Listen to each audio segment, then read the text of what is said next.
Hello everybody, my name is Seismic and welcome back to another entry in the Augmentation Series. For this one, we're going to be making what I like to call the ultimate baseline Godzilla 1991 figure.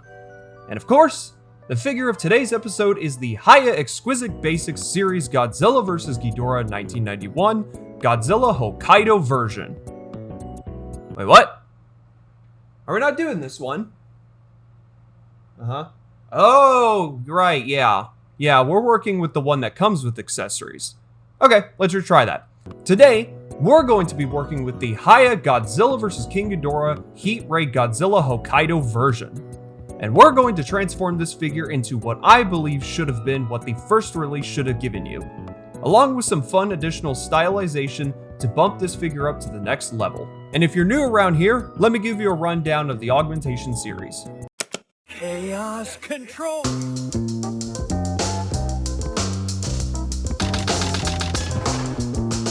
hydrated, fakers. In this series, we take figures that the community feels are a bit lackluster and augment them into something greater, while also giving recognition and spotlight to talented kaiju artists like GODZILLA, Timeless Productions, Kaiju Poo, and several others. In this episode, we'll be shouting out a new artist on the series who produces amazing results in record-breaking time, MikeZilla94. MikeZilla, whom I will refer to as Michael from now on, is a figure customizer on Instagram who specializes in repainting SH Monstarts and HIYA Godzilla figures alike, with beautiful paint schemes. In my experience, Michael is a very cool dude who has an amazing workflow. You'll be seeing more of him in the future soon. For this custom figure, my idea was to utilize the HIYA Heat Ray Godzilla 1991 and turn it into a base Heisei Godzilla figure that comes with an atomic breath. Now you might ask yourself, Seismic, why not just use the first release? Well, for one, I gave my version of that figure to Chris, or Monster Zero, on social media, and two, on the Heat Ray version, HIYA improved Godzilla's eyes even more. It's a small detail, but again, we're going for the most quintessential Godzilla 1991 figure here. With that out of the way, let's go over this figure's journey into what it is now. So back in January, I began talks with Michael about painting 1991 here, along with another Godzilla you'll see in the future. He was happy to do both figures, so I sent them over for him to paint. And within a couple days, both figures were completed. During this first initial commission, I didn't exactly have a good mental framework of what I wanted, and while I'm not discrediting the work that Michael had did on the first paint job for 1991 here, because it does look fantastic, it felt kind of generic and too gray for my liking. I'll make sure to showcase all the behind the scenes photos for his first run, and judging by the photos, it seems he painted the entire figure base with a Craft Smart Black Noir acrylic paint, and then from there he painted the spines in white, and then it seems he did the general dry brushing on the skin with a sort of gray color. And once again, I'm not discrediting what he did the first time because this paint job does work really well for the figure. However, I wanted something a little bit more, and yet at the same time, I had no idea what I wanted.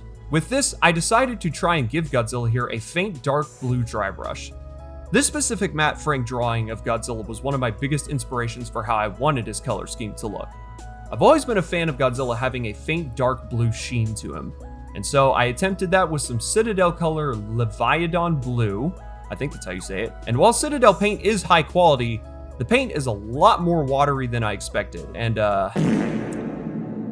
yeah, didn't quite turn out how I thought it was going to. So at this point, I was kind of in a weird spot.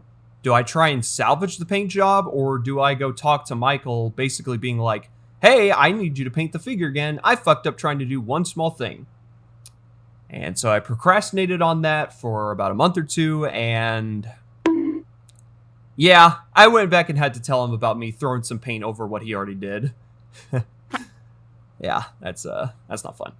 So we talked a little bit more, and he was happy to do a second commission on him, and this time I did send some proper reference photos, knowing for sure now what I wanted.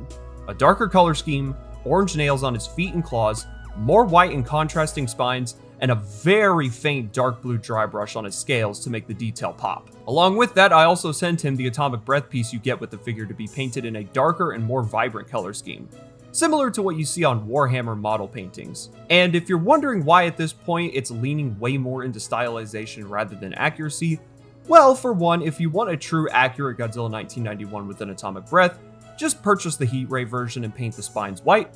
2, the HIYA Toys Godzilla 91 is already pretty accurate and doesn't require any head upgrades. And 3, I like having all my Godzillas stand out with their own unique colorations. My intention with the Augmentation Series is to make each figure truly unique in its own way while also, say the line Bart, taking them to the next level. So with another new paint job on the figure along with a crisp looking atomic breath and a very subtle layer of dark blue, our ultimate base Godzilla 1991 figure was finished. So here's what the final product of Godzilla 91 looks like. Overall, I'm very pleased with what Michael was able to produce, and I love the colors on him. He did a fantastic job and should absolutely be credited for the work he's done, along with being patient with my antics.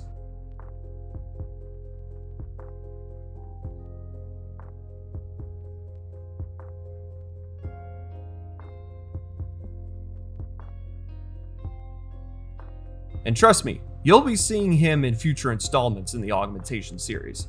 Please go give him a follow on Instagram because you might see some early photos of kaiju he's already painted for me in the future. Just saying.